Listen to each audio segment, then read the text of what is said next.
E aí, pesquisando sobre animais na internet? Bem, muitas pessoas acreditam que os caracóis são apenas lesmas com conchas, mas embora eles sejam parecidos, são espécies totalmente diferentes. As lesmas não precisam de nenhuma concha protetora, já que todos os seus órgãos internos são bem internos, ficam dentro de seus corpos gosmentos. Elas conseguem impulsionar seus próprios corpos para entrar em locais de difícil acesso, como debaixo de um tronco de árvore, dentro de frestas muito pequenas ou até na biblioteca, fingindo estarem estudando para uma prova. Os caracóis, por sua vez, são firmemente conectados às suas conchas e não conseguem sobreviver sem elas. Ao contrário dos caranguejos eremitas, que trocam de concha à medida que crescem, os caracóis já nascem com uma concha presa às costas. Os filhotes deles são lindinhos, com aquelas bolhas frágeis e translúcidas que vão se calcificando e se tornando mais duras com o tempo. Fofo. Muitos dos órgãos internos dos caracóis ficam dentro da concha também. Então, se ela for amassada ou quebrada, o animal provavelmente não sobreviverá. Mesmo assim, um caracol consegue reparar pequenos arranhões e rachaduras na concha, com a ajuda de proteínas e do cálcio excretado por seu manto. As tartarugas são muito parecidas com os caracóis nesse sentido, pois ao contrário do que muitos pensam, elas não conseguem deixar seus cascos para trás. O casco de uma tartaruga é parte integral de seu corpo, e apesar de esse réptil ser capaz de esconder sua cabeça e suas patas dentro dela para se proteger de predadores, seu esqueleto é fundido com aquele casco duro. Assim como o esqueleto de qualquer outro animal, o dela cresce com o seu corpo. Os koalas comem só folhas de eucalipto, mas existem mais de 600 tipos diferentes delas. E os koalas comem 30, ou seja, só 5% do que está disponível no cardápio. Então, é preciso ter uma árvore de eucalipto bem específica para alimentar um koala mais exigente. Essas adoráveis criaturas também têm uma coisa em comum com os gatos domésticos. Elas dormem de 18 a 20 horas por dia. Os ursos polares não são totalmente brancos. A pele deles, que fica debaixo daqueles pelos todos, é preta. Eles precisam da cor branca para se camuflar durante suas caçadas. A cor preta absorve o sol melhor do que qualquer outra, enquanto a pelagem branca não bloqueia a luz solar. Os raios passam diretamente por ela.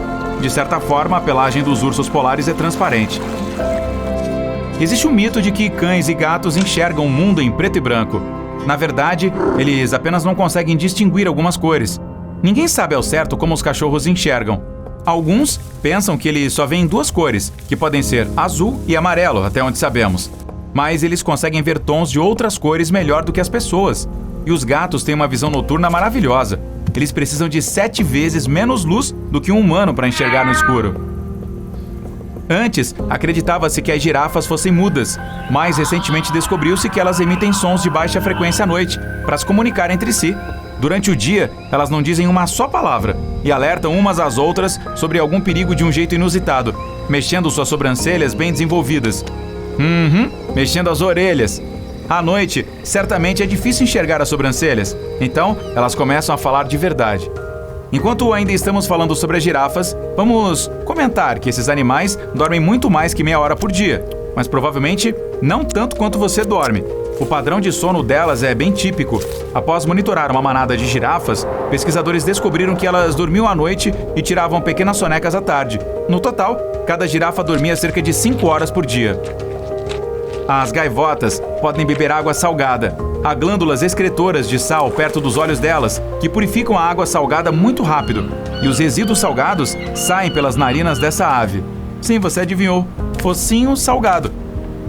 Os pinguins de Adélia são muito românticos. Eles só têm um parceiro para a vida toda. O macho precisa dar uma pedra para a fêmea se quiser criar uma família. Podemos dizer que a tal pedra é como uma aliança de casamento. Assim como os humanos, porém a fêmea pode recusar o presente. E por falar em amor, as raposas também são românticas. Os machos são bons pais e maridos. Eles dedicam suas vidas a seus entes queridos, cuidam das fêmeas e até catam pulgas de suas pelagens. As raposas macho melhoram suas tocas e participam ativamente da criação de seus filhotes. Os golfinhos conseguem dormir com um olho fechado e o outro aberto. Metade do cérebro sonha e descansa, enquanto a outra metade monitora atentamente o ambiente para se proteger do perigo. Como eu queria ter esse cérebro quando preciso participar de reuniões e aulas chatas. Ei, eu não disse nada, hein? Além disso, os golfinhos controlam suas respirações manualmente. Eles podem até se afogar se o cérebro inteiro adormecer.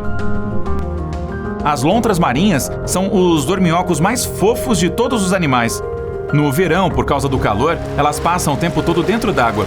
Elas nadam de costas e dormem nessa posição. Os filhotes dormem em cima da barriga da mãe. E 2 adultos ficam de mãos dadas para não serem levados pela correnteza. Os avestruzes não enfiam suas cabeças na areia quando se sentem ameaçados. Na verdade, eles nem enterram suas cabeças. Esse mito se espalhou graças àquele famoso ditado: enterrar a cabeça na areia como um avestruz. Na vida real, os avestruzes precisam cavar buracos na areia para colocar seus ovos, pois são aves que não voam. Para garantir que os ovos serão aquecidos de forma igual, os avestruzes abaixam suas cabeças para virá-los de vez em quando. Mas essas aves continuam tendo uma mentalidade de fuga. Quando enfrentam alguma ameaça, podem se jogar no chão e ficar totalmente imóveis, fingindo não estarem vivas. Segundo um mito bem popular, os tubarões só conseguem respirar enquanto estão se movimentando, pois o nado os ajuda a empurrar a água para suas guelras. Apesar de muitos tipos de tubarões funcionarem desse jeito, diversos outros, como os tubarões enfermeiros, não precisam nadar para bombear a água rica em oxigênio para suas guelras. Por falar nisso, todos os tubarões não têm bexigas natatórias. Então, se pararem de nadar, provavelmente afundarão. Mas, por sorte, o corpo de um tubarão não pode ser comprimido. É por isso que descer ou subir como um jato não traz problema algum para eles. Cientistas japoneses tocaram gravações de áudio para gatos, para provar que eles são mesmo indiferentes. Nessas gravações, os donos dos gatos os chamavam pelo nome.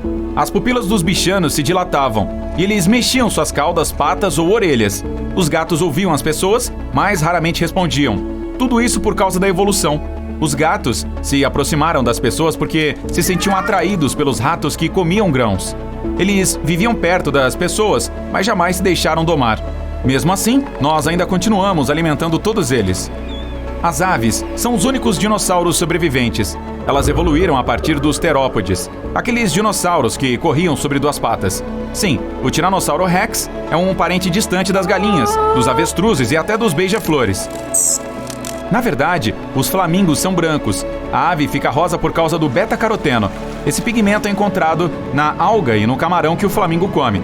Você também consegue mudar a cor da sua pele, sabia? Se comer muitas cenouras, sua pele ficará levemente alaranjada. Isso acontece por causa do alto teor de beta-caroteno presente nesse legume. Marinheiros do mundo todo já falaram sobre o polvo gigante que encontraram em suas viagens. Por muitos anos, os cientistas acharam que esses monstros de longos tentáculos eram apenas um mito. Mas em 2014, a primeira foto de um polvo gigante foi tirada. Eles existem mesmo. Cientistas registraram um animal que chegou a atingir 13 metros. Os mosquitos, de fato, picam algumas pessoas mais que outras. Os humanos mais apetitosos são os de tipo sanguíneo O. Outra coisa, esses insetos têm uma ótima visão. Eles são atraídos por cores verde, preta e vermelha. Então escolha a sua roupa com sabedoria antes de ir acampar. Sabia que é possível colocar um tubarão em transe por 15 minutos? Para conseguir essa proeza, você precisa apertar o focinho desse animal perigoso com a mão. Esse tipo de hipnose é chamada de mobilidade tônica e acontece graças aos receptores que ficam no focinho do animal. Quando são apertados, eles enviam muitos sinais e o cérebro do tubarão não consegue processar todos. O que não ensinaram é como se aproximar o suficiente de um tubarão a ponto de apertar o focinho dele. Essa informação é de suma importância, você não acha? Os elefantes não têm medo dos ratos propriamente ditos, mas esses animais gigantes têm visão ruim e se movimentam muito devagar. É por isso que eles podem se assustar com um passarinho ou qualquer outra criatura como um rato que passar feito um relâmpago por eles. É só susto, nada mais. O camaleão consegue mudar de cor, mas não faz isso para se camuflar. A mudança de cor ajuda o animal a regular sua temperatura e a se comunicar com seus companheiros. Quando a maioria dos cães fica ofegante, pendura a língua para fora da boca. É por isso que muitas pessoas acham que é assim que eles suam. Na verdade, as glândulas sudoríparas dos cachorros ficam em suas patas. Além disso, há outras glândulas sudoríparas espalhadas por seus corpos. Os cães ficam ofegantes para evaporar a umidade de suas passagens nasais, línguas e da parede dos pulmões. Isso também os ajuda a resfriar o corpo. Você pode deixar as vespas em paz, mas não confie que elas farão o mesmo. As abelhas respeitam os territórios humanos, então se você não as incomodar, elas não picarão. Já as vespas são tão mal-humoradas que podem picar você, mesmo se estiver apenas passando perto do ninho delas. Credo, que insetozinho encrenqueiro!